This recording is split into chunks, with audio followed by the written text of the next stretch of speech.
Terence Crawford is back. Terence Crawford is back. And he's going up against Israel Madrimov, bro. Yeah. And I'll be real, I'm not locked into that guy's career, but I did take a look at what Donny's doing over there. And the guy can hit, bro. The guy can hit. I believe my early prediction on that is obviously I back Terence Crawford. I believe in Terence Crawford more than any fighter today, if I'm being honest. But yeah, do you worry about his time out of the gym? I worry about how long things have taken since the Errol Spence fight, fam. Like, I understand there was some conversation about the Canelo thing, and that's quite an exciting conversation to have. And it was the Jamel Charlo talk as well. But that's like, now I'm like, I don't like the fact that he's out the ring so much. You see what I'm saying? I kind of want him to do the big landmark moments and see out his career nicely. But I think Canelo might be a part of the plans because Turkey's saying he wants it. And if anyone can get it done, it's him, fam. Do you know what my thing is, yeah? So obviously he's fighting this Israel guy, yeah. But what he's saying, he's 10 fights, bro. Like 10 fights, yeah. I don't know. I don't know if this is a keep it going, because remember the stuff we were talking about before for Crawford. Crawford said he wanted one of the Charlos. He said he wanted, what did he say? He wants Canelo at one stage. Did he talk about Canelo? Yeah. He want Canelo. Like, he was getting for broke. He was getting for like the money, really. Now, I don't think the deals that he was trying to do, even Errol, the rematch, Errol said, listen, I'm not in it. Like, I think Errol just tried to, like, Errol didn't want to have that fight. And we're never going to see that fight again. If that's I don't even know if it's a hot take or not, but Errol knows what happened to him in that last one.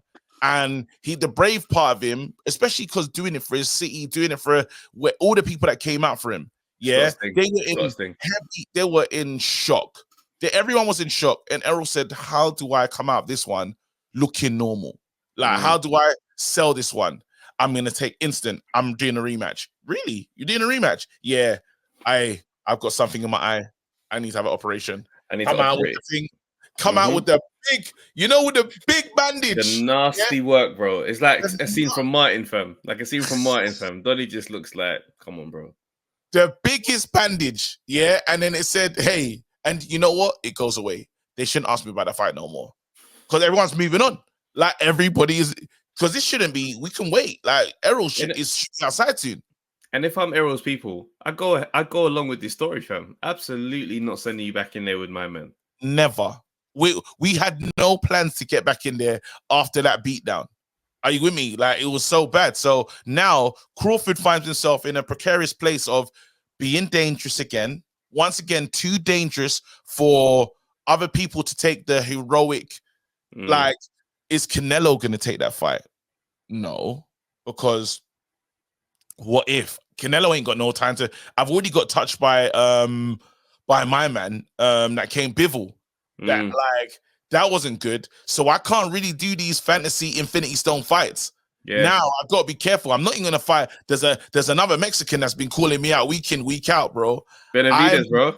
I'm picking. I'm choosing my route. So that's off. Charlo ain't trying to fight him. Charlo said, I'll rather get knocked out by Canelo than fight you because it's just not going to be worth it. I came up to you. I said, remember, he's holding his peace. He's saying, yeah, no one's on shit, basically. That's what he said. None of them, no one responded to the call. Yeah. Not a single one. No, it's real. It's real. And I think that's what the annoying part is when I'm looking at Crawford's career, because whilst he's done a lot of cool, a lot of great things leading up to this moment, this is where you get the marquee nights. You see what I'm saying? Because that first marquee night, he torched Errol Spence, bro. I can never forget how mad it was to watch a fight that had so much anticipation, and he torched, bro. That's like Mayweather going and just battering Pacquiao, beating him up, 3-4 rounds, done his dance. You'd be like, after all these years, bro, how? That's what we experienced with that fight. So from there now, I wanted just a couple more moments of momentum. He can't do nothing about it. It's risk and reward. He's stuck.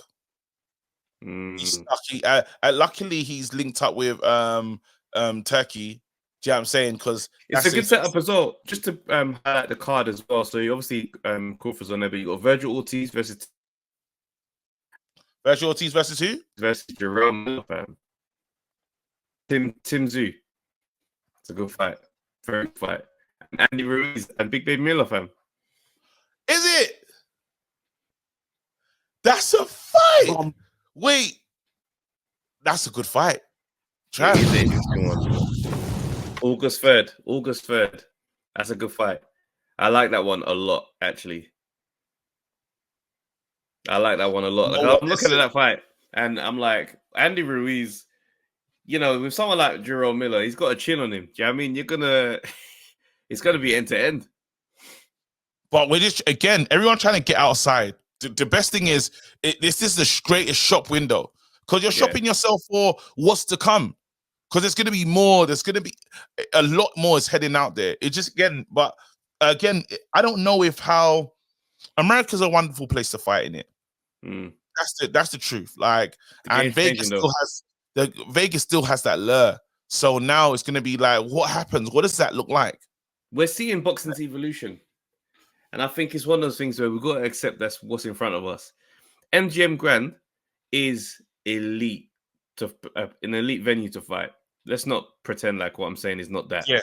But T-Mobile now out there, all of them, yeah, New York as well, Brooklyn. But it's one of them things where we're now saying, bro, the money is not there like how it used to be.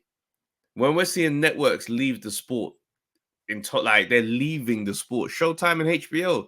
That's insane, fam. I still want to hear Jim Lampley speak, fam. Do you know what I mean? It still irritates me that team is gone. But it's one of those things now where we're saying, do you know what? We can't keep holding on to these old views. It's like in all sports, bro. The men that they hold on to the memories of what they felt when they watched those guys, and they start talking crazy things, bro. Oh, if Bobby Charlton was to play today, he'd dominate these guys. And you think, huh? We done with the 90s.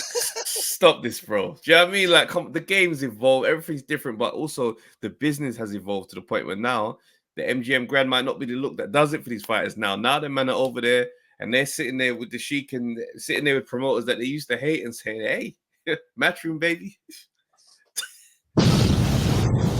Can't believe it, man. Crawford, though, I see him. I'm glad to see Crawford getting paid, though. Yeah, I'm here for him getting paid. I kind of just still want those, like, an exciting fight, a fight that will be like, this one here, I'll just watch it because it's Crawford, right? Because I came into that fight again, especially against him versus Errol, said, bro, I was Errol, the truth. I know what it's going to be, but he said, I've got the wide net and I'm fishing. And now no one wants to get caught in the net. So guess what? No one's going to fight him at the moment. So he's a victim of how good he is. You either kind of wait for him to get a bit like fall off the cliff, then you go for him. But let's see now. Now he's opened himself into that new market. It can help him in terms of the US shutout that I think he's getting. Yeah. You know what I'm saying? So it's an exciting time ahead. Let's see where this one goes, you know?